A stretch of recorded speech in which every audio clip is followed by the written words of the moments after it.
é direitos humanos? Direitos humanos para mim, eu acho que é a possibilidade de existir, assim. Direitos humanos, para mim, nossa, são muita coisa, né? Olha, para mim é a igualdade, né, de pensar, assim, a liberdade. De ir e vir, de comprar uma casa, estudar, você tem seus direitos, né? Tem que ter, igual eu falo, direitos humanos tem que ter muito mais serviço, né? Muito mais educação, lazer também, pode ser também. Para mim, os direitos humanos, ele afere não somente aquela população que tem um dinheiro maior, que é a elite, né? De pensar, né, de agir, o respeito com o outro, que hoje falta muito, né? Quando você é aceito e existe de uma maneira digna. E a gente não vê isso acontecendo, né? Aí você tem que correr atrás por isso e não pode deixar de ninguém roubar esses direitos que você tem. Você tem que estar correndo atrás por ele. Que aqui no Brasil, os direitos humanos parece que cabe somente às pessoas que têm uma renda maior e as pessoas de grandes empresas. Muita gente tem a existência renegada aí, e eu acho que é isso, é existir com dignidade. E a importância da família? A família é tudo, né? A família é essencial, a família é o nosso porto seguro. A família é uma base, né? A família é a base de tudo. É dela que vem a sociedade, construir a sociedade. Agora, família, para mim família é tudo, né? Principalmente meus filhos, que eu educo eles demais, principalmente meus três filhos, né? Que eu faço tudo por eles, né? Pela educação, pelo ensino, né? Para eles terem uma faculdade, um estudo melhor. Eu acho que é suporte, é apoio, né? Construção. Acho que família é tudo isso. E tem que ter uma boa estrutura. A família não precisa ser constituída somente por pais biológicos, mas sim pessoas que te acolhem e que são responsáveis por você. Você pode ter sido cuidado por uma tia, por uma avó ou até mesmo por algum amigo e aquilo ali pode ser a sua família. Não é a questão familiar, não é a questão econômica, mas sim a questão de educação. Para você, o que é religião? Para mim, religião é aquilo que não é doutrinado. Eu acho que a religião é uma instituição importante, sim. A gente deve respeitar, né, as pessoas pelo que elas são, pelo que elas pensam. A pessoa que tem fé em Deus, coloca Deus acima de tudo. A religião é muito importante para evitar, tipo assim, roubo, essas coisas. Tá todo mundo unido. Sabe, eu sou muito religiosa, né? Tanto a família toda. Aí todos eles são. Então, uma pessoa que leva a religião a sério, ela tem uma estabilidade emocional, sabe? Ela tem uma estrutura. Aliena em certa forma, mas constrói em outra. Sou desde pequena católica e sempre estou indo na igreja com meus filhos. E religião para mim é tudo. Para mim, a religião ela é essencial. Eu acredito na fraternidade que a religião prega, eu acredito no amor que a religião prega. Jesus, da maneira que a Bíblia ocidental constrói, foi um cara legal, assim. Falar de religião acho que tem a ver com falar de cristianismo. Assinada em 10 de dezembro de 1948, a Declaração Universal dos Direitos Humanos traz em sua escritura a descrição de 30 direitos fundamentais que todo ser humano possui.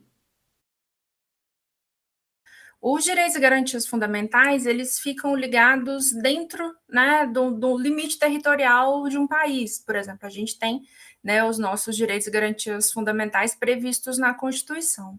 E os direitos humanos, eles já são pensados numa visão de universalidade maior, né, muito além dos próprios estados, das questões, né, de soberania interna de cada estado, de como os cidadãos, né, vão se portar ali, mas sempre numa visão bem mais ampla, né? Seria essa visão de conceito ampliado. E uma coisa que a gente tem que tomar cuidado também é essa visão da universalidade dos direitos humanos, né? Não é que existe um conceito universal de direitos humanos para todo mundo, mas sim que todas as pessoas têm que ser universalmente protegidas.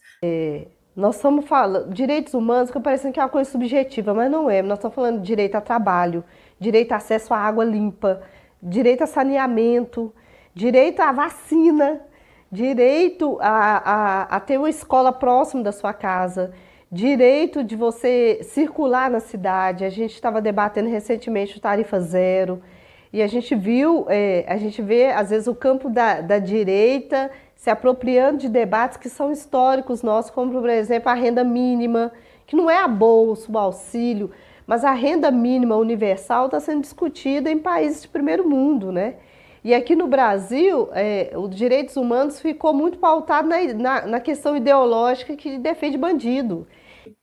Popularmente sempre tem aquele ditado, né? Direitos humanos para humanos direitos, né? Você está indo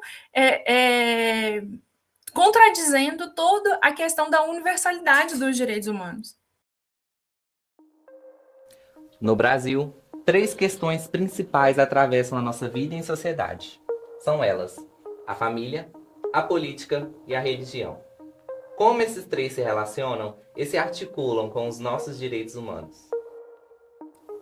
Segundo o artigo 18 da Declaração, toda pessoa tem o direito de liberdade de pensamento, de consciência e de religião. Este direito implica a liberdade de mudar de religião ou de convicção, assim como a liberdade de manifestar a religião ou convicção sozinho ou em comum, tanto em público como em privado, pelo ensino, pela prática, pelo culto e pelos ritos. Tendo em vista isso, vamos ao significado da religião encontrada da forma mais simples no Google. A religião é a definição da crença na existência de um poder ou princípio superior, sobrenatural, do qual depende o destino do ser humano e se deve respeito e obediência. A pesquisa intitulada Global Religion, realizada pelo Instituto Ipsos, publicada em maio de 2023, mostrou os resultados acerca da crença de 26 países ao redor do mundo, dentre eles o Brasil. Os dados apontam que 89% da população brasileira acredita em Deus ou uma força superior maior. Essa relação identifica o Brasil como um país extremamente religioso, estando acima até mesmo da média global de 60%.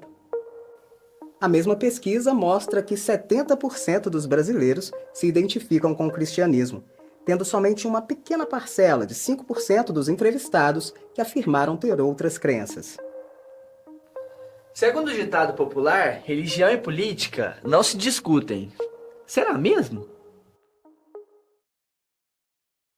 Né? Então, assim, essa relação de política e religião, ela é sempre muito complexa. Né? E pensando que a gente está, né, o Brasil, por mais que tenha a previsão, né, da ajuda de Deus lá no preâmbulo da Constituição, a gente é um Estado laico.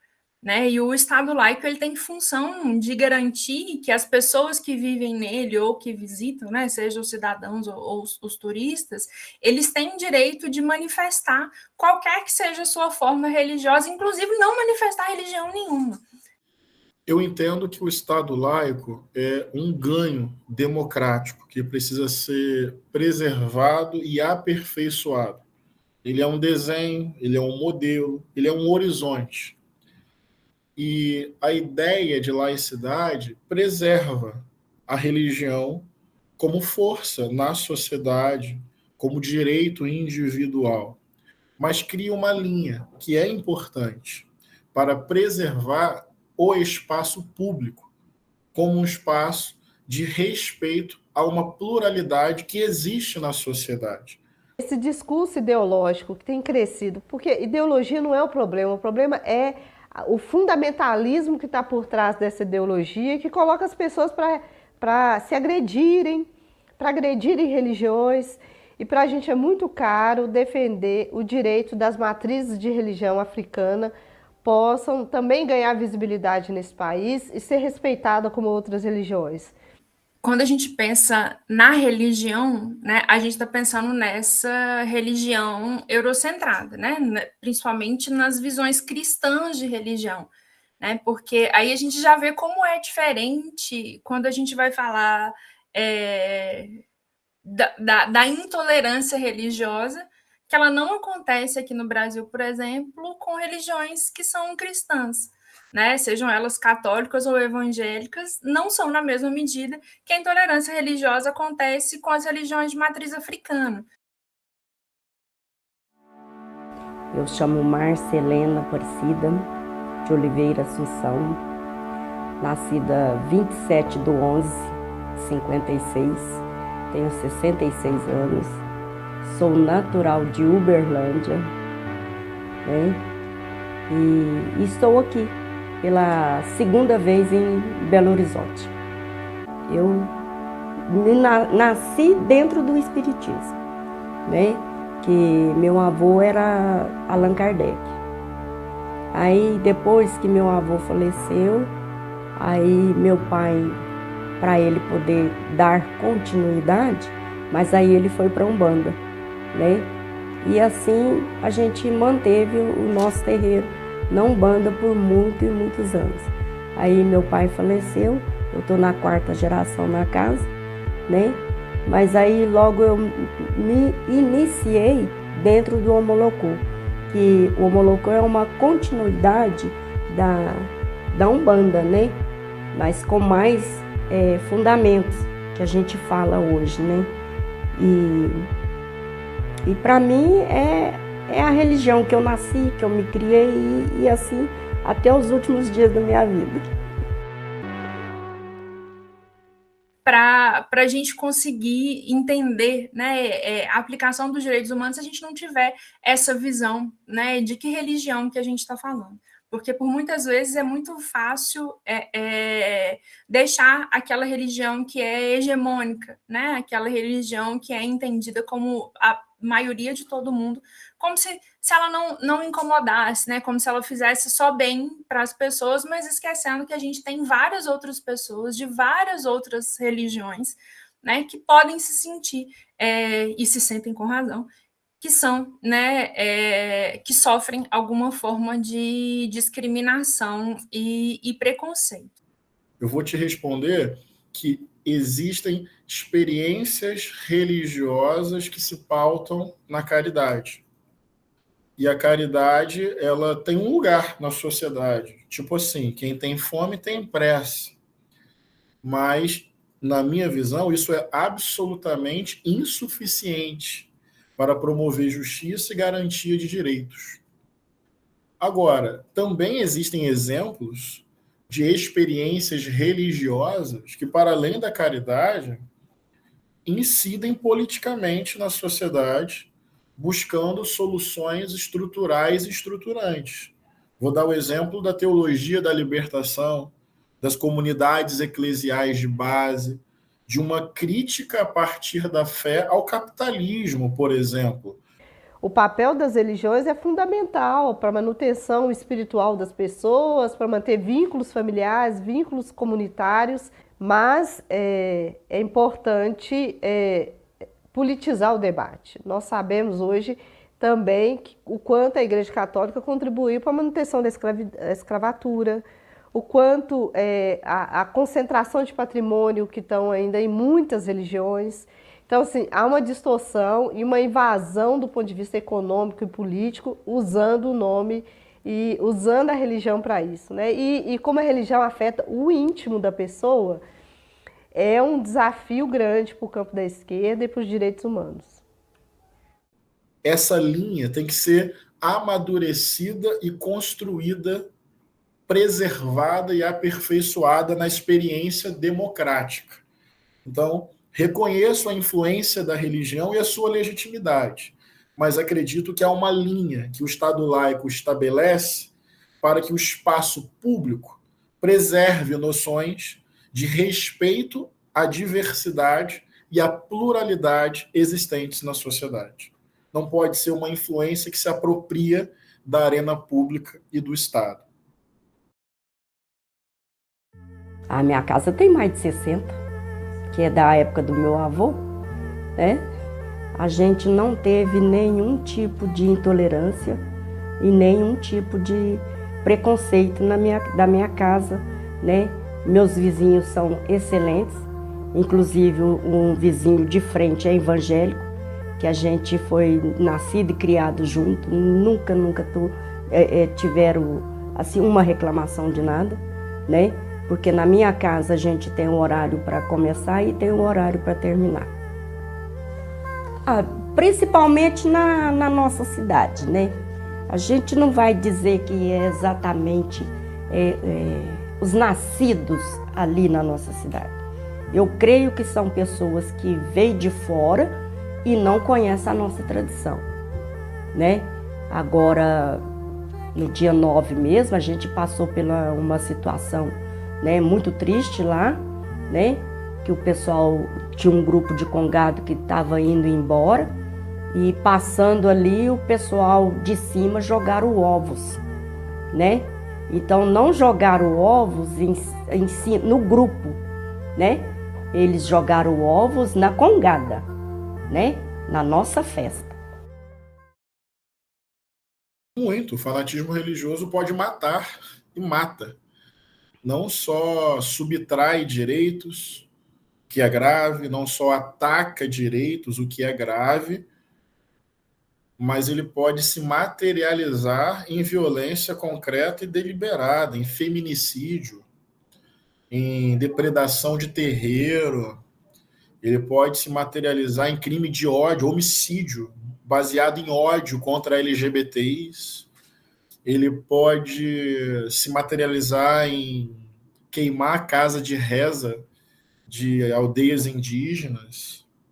Então, o fanatismo religioso, ele, por definição, é antidemocrático, antilaico, antidiversidade, vai obstruir políticas públicas para garantia de direitos, pode promover retrocessos legislativos e institucionais. Então, a gente tomou todas as providências cabíveis, nós fizemos a denúncia aqui também, né, na pasta de Direitos Humanos, né, da Andréia, né, recebemos muitas notas de repúdio, né.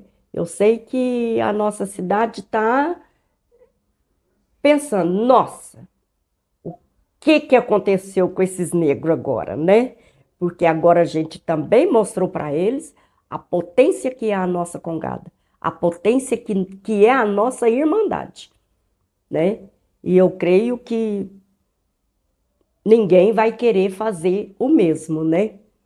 Porque vai ser tudo dentro das leis. O que a senhora diria para essas pessoas, né, para essas mães de santo, pai de santo, que estão em lugares que sofrem preconceito, que têm que esconder sua religião? O que a senhora falaria para eles? Muita força e muita fé.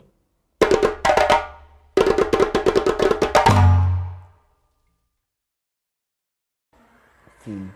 Acho que vocês assim, né, acertam muito nesse diálogo, né, e acho que ele é muito importante, precisa ser feito para pensar esse trânsito, né, entre a influência, né, da religião nas políticas sociais, o que envolve uma compreensão, né, de família e dos próprios direitos humanos.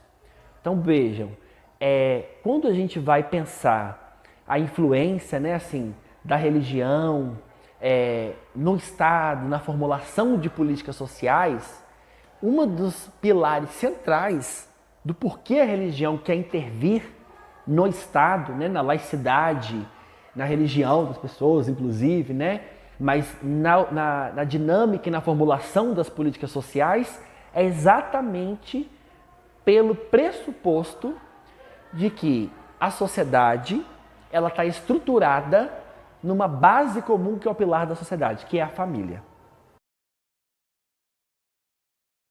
Família, pilar da sociedade. Vamos a um contexto histórico bem resumidamente. Brasil, um lindo país com uma história brutal de colonização. Isso não é novidade para ninguém. Desde esse contexto, temos duas instâncias que defendem a moral conservadora: igreja e capitalismo. Esses dois grupos, ao longo do tempo, na historicidade brasileira, se articulam para garantir a manutenção dos seus estados.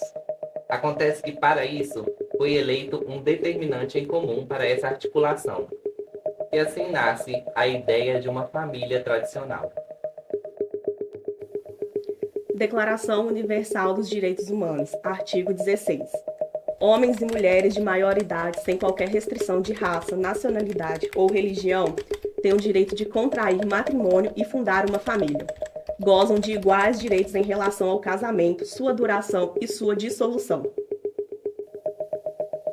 O casamento não será válido senão com o livre e pleno consentimento dos nubentes. A família é o núcleo natural e fundamental da sociedade e tem direito à proteção da sociedade e do Estado. Voltamos ao significado comum da palavra família. Grupo de pessoas que vivem sobre o mesmo teto. Acaba que o conceito de família, que a Declaração Universal dos Direitos Humanos traz, ele é um conceito unívoco, né, de um significado só, que repete aquela visão de direitos humanos eurocentrada, né? Então, quando a gente pega essa visão de que a declaração traz, né, de que a família é o núcleo natural, né, a gente tem que ver que não é natural. Né, a família ela é a forma, né, mínima de convivência em sociedade mais construída que a gente tem. Por definição, família, na verdade, tem a ver com famílias, no plural mesmo, porque são diferentes experiências, são diferentes formatos, são diferentes modelos, são diferentes formas, por escolha, ou por aleatoriedade, ou por condições econômicas. Com certeza, na época da escrita da Declaração dos Direitos Humanos, havia ali, talvez, né, ou na particularidade dos países europeus, enfim, ou a partir de cada região, modelos, talvez, quantitativamente hegemônicos de família, a partir dos estudos, né. Pós-década de 70 e 80, as sociedades vão passar por profundas transformações, que vão impactar, inclusive, diante da luta do movimento LGBT, do movimento feminista, do movimento, antirracista, diversos movimentos sociais pelos direitos humanos. As pessoas que sofrem violação de direitos humanos, sua grande maioria, elas são atravessadas pelas questões raciais e as questões de gênero. Só em 2018 teve mulheres negras aqui na casa. E a Comissão de Direitos Humanos também só foi presidida por uma mulher negra em 2018. 189 anos dessa casa. Então, assim, há quase 200 anos atrás, o direito humano era debatido por homens brancos, supostamente héteros e abastados, né? Bem alimentados, com acesso ou privilégios ou direitos que para nós não chegou. No primeiro momento foi muito difícil, né? Isso foi... Eu tinha 14 anos, então há mais de 15 anos atrás, numa outra sociedade, numa outra realidade que a gente vivia. E a primeira reação dos meus pais na época foi falar, não, vamos colocar você para fazer terapia, psicólogo, é uma fase, vai passar. Aquela coisa toda que a gente está bem acostumado na sociedade, né, de forma geral. Mas aos poucos, assim, a gente foi se acolhendo, se aceitando, se respeitando. Meus pais começaram a entender um pouco mais, viram que realmente não era uma fase e tudo mais. Então, assim, dentro do núcleo familiar, a relação de ser um homem gay é muito tranquila. Por mais que eu tenha vivido algumas violências na rua, até das próprias instituições, né? Apanhei 2 ou 3 vezes na rua de policiais militares em Belo Horizonte, então e há algumas coisas que deixaram marcas, assim, mas ao mesmo tempo, como o meu núcleo próximo, meu núcleo familiar, meu núcleo de amigos era muito fortalecido, foram coisas que não me derrubaram enquanto pessoa e que permitiram aí seguir na caminhada, né? Então é um ponto importante. Tanto é que há mais de um ano eu ando com escolta por sofrer ameaças, e ameaças por discutir direitos de minorias, por questionar a política de segurança do Estado, que é uma política letal para o povo e letal para os profissionais da segurança pública. E isso incomoda um Estado que não quer mudar seu status quo. A gente vê, né, vê e viu nos últimos anos aqui no Brasil uma mistura muito tóxica, né, dessas religiões, especialmente neopentecostais, né, que carregam em si alguns conceitos de conservadorismo, né, e formas de controle de corpos, de controles de formas de família muito forte, elas têm ocupando alguns espaços do poder político, né, do poder público, e volta naquela visão de não entender que os direitos humanos sendo universais, eu tenho que respeitar a universalidade na diversidade, na pluralidade. Eu atuava politicamente, assim, puxando o movimento com a sociedade civil. Depois eu me candidatei a vereador e fui convidado a entrar para a gestão, né? Então, comecei a atuar na gestão com educação e saúde. Dentro dessa pauta da educação e saúde, fui trazendo a pauta da diversidade, porque dentro do movimento social que eu participava, o principal objetivo era esse, né? Fortalecer a comunidade LGBT para que ela possa ocupar os espaços de tomada de decisão da sociedade e aí fazer política pública para o nosso povo. E aí foi aqui em Ouro Preto que eu me apaixonei, assim, dentro desse movimento LGBT, de um grande movimento político que a gente fez, que foi a plenária da União Nacional LGBT, que era a entidade do movimento social que eu participava. Eu conheci o cara que hoje é meu marido, né, assim, e aí estabeleci família aqui em Ouro Preto e agora vivo aqui, né, e nessa batalha, assim, de tornar a cidade um ambiente mais diverso, mais aberto à população LGBT e tudo mais. Porque quando o movimento feminista começa a pautar o direito ao divórcio, o direito, né, o movimento feminista das mulheres, por exemplo, brancas, né, que vão pautar a defesa do trabalho, o direito ao divórcio, a pílula anticoncepcional, o movimento LGBT pautando o direito ao casamento, a constituir família e ser reconhecido, vai colocando em xeque aquele padrão de família natural e ideal que até então poderíamos dizer que talvez fossem hegemônicos em algumas sociedades, mas não significa que eles não existiam. As famílias brasileiras têm se tornado multiformes, né? Porque ao mesmo tempo que se conserva esse formato mais rural, né? De família ampliada também, nos meios urbanos, né? As famílias têm ficado bastante pequenas, né? Muitas famílias monoparentais femininas, né? Assim, principalmente, mas também famílias unipessoais, né? E famílias compostas por pessoas do mesmo sexo, né? Em relação afetiva. Então, isso vem modificando bastante a família brasileira. Pluralidade. Ao longo do tempo, os números mostram uma constante tendência. Só na linha histórica de 1995 até 2015, de acordo com os últimos dados do Instituto de Pesquisa Econômica Aplicada, IPEA, casais com filhos apresentaram um declínio constante dentro desse período, passando de 57,7% para 42,3%. Enquanto isso, as categorias casais sem filhos, unipessoal feminino e unipessoal masculino cresceram na sociedade. Além disso, os casamentos homoafetivos cresceram nos últimos 9 anos. Em 2011, o Supremo Tribunal Federal equiparou as uniões homoafetivas às heteroafetivas. Só em 2013, primeiro ano da obrigatoriedade nacional imposta pelo Conselho Nacional de Justiça aos cartórios, o Brasil contou com 3.700 casamentos homoafetivos. Daí em diante, houve uma crescente no número de casamentos até a chegada da pandemia, que teve sua quantidade reduzida devido, obviamente, ao distanciamento causado pela mesma.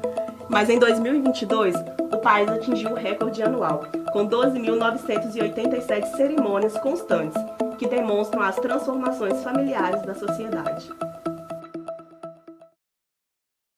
Então, a forma mais correta da gente interpretar de forma ampliada a Declaração Universal dos Direitos Humanos hoje é a gente pensar em famílias, né, em formas de famílias, e que todas essas formas de famílias têm que ser protegidas, né? É legal se a gente pensar essa profunda transformação que a sociedade passa, todas as transformações que a sociedade modifica, inclusive as transformações familiares, porque as leituras equivocadas desse processo das transformações capitalistas levaram muitas pesquisas estudiosas a tratar, inclusive, a diversidade familiar como novos arranjos familiares.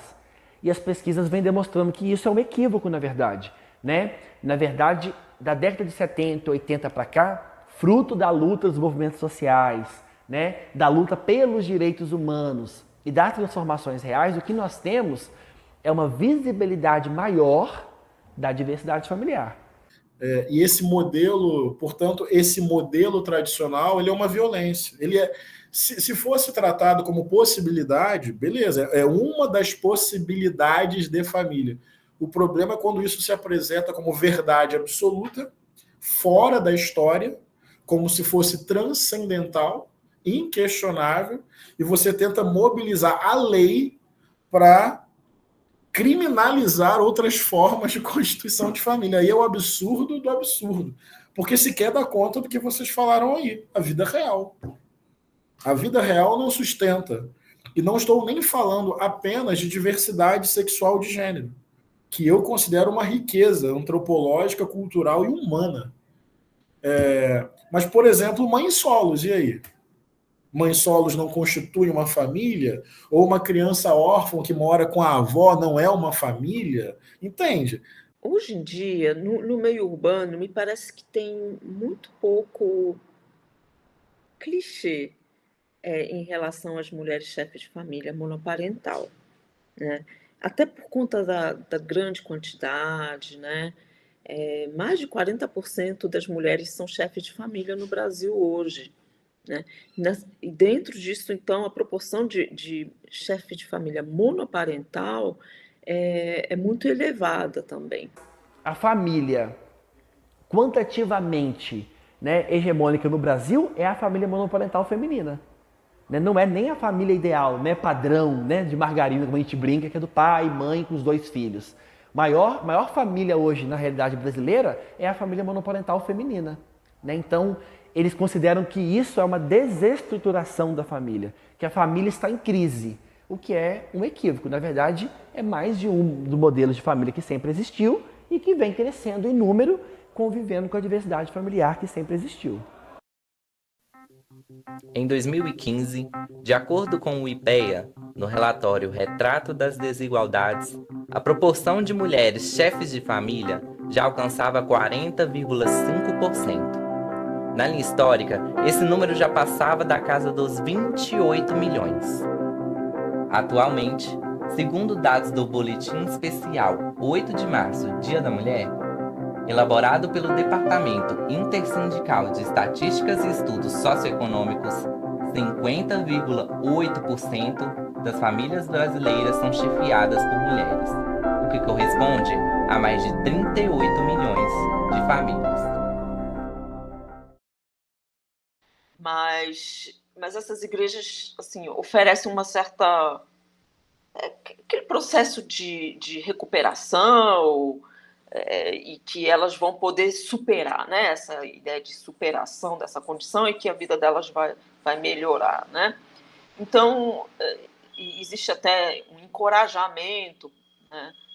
E de acolhimento delas. É curioso que dentro da própria tradição bíblica existem vários modelos de família. A ideia de família tradicional ou único modelo de família sequer se sustenta biblicamente, falando como cristão. Há uma diversidade de experiências, de formatos, por conta da cultura mesmo da época. Hoje a gente reconhece muito forte, né, o grupo, a bancada da Bíblia, né, o grupo neopentecostal influenciando a política, principalmente do século XXI para cá, porque é um projeto político do grupo neopentecostal. Mas quando a gente volta na história da formação social do Brasil, a presença da religião ela está presente desde a invasão colonial. Aí, agora, hoje, né? Hoje tem um acréscimo. A gente não está mais no capitalismo liberal, a gente está no capitalismo neoliberal. E isso muda muito no sentido de que há uma responsabilização para cada indivíduo, né? Apesar de estar chamando de família, na verdade, conta-se muito com uma iniciativa individual, né? Para que cada um possa se tornar vamos dizer, um empreendedor de si, né? Independentemente da classe social. É um pressuposto conservador que compreende a família como a base da sociedade e logo como a responsável pela sobrevivência dos seus membros. Só que nós estamos tratando de uma sociedade, que é a sociedade capitalista, profundamente desigual. Então, ou seja, não são todas as famílias nessa sociedade que têm as mesmas condições de sobreviver.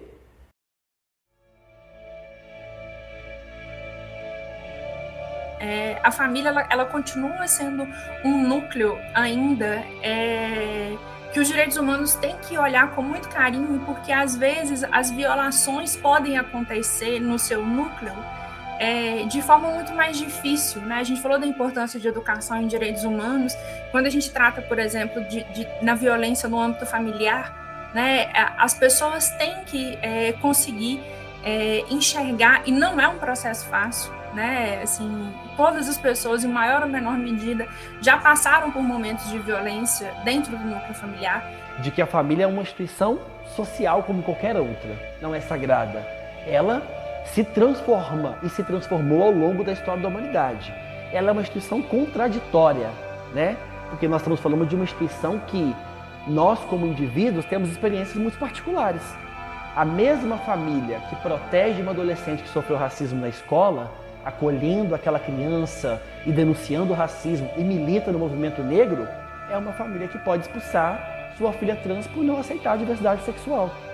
Então, as famílias, como todas as instituições na sociedade, ela também é uma instituição contraditória.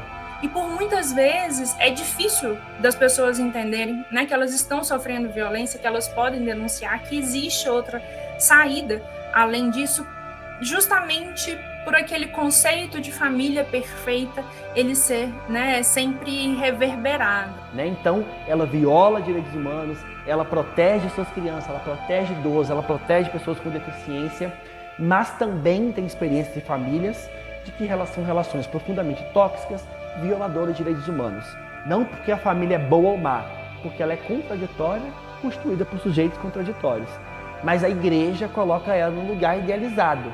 Uma vez que uma pessoa que representa qualquer forma de religião, ela chega no poder, ela está lá, né, exercendo o poder político para todo mundo, e não só para aqueles seguidores da religião dela. E dentro de uma ideia de Estado laico, democrático, que acolhe a pluralidade, a legislação deve garantir o direito a todas estas formas de constituição de família. Então, assim, essa visão mais plural, essa interpretação mais plural, né, mais autônoma das crianças, mais autônoma, né, independente das mulheres, das proteções de violência de gênero, tudo isso tem que vir, né, e tá junto para um caminho, para uma interpretação e proteção dos direitos humanos de forma mais ampla.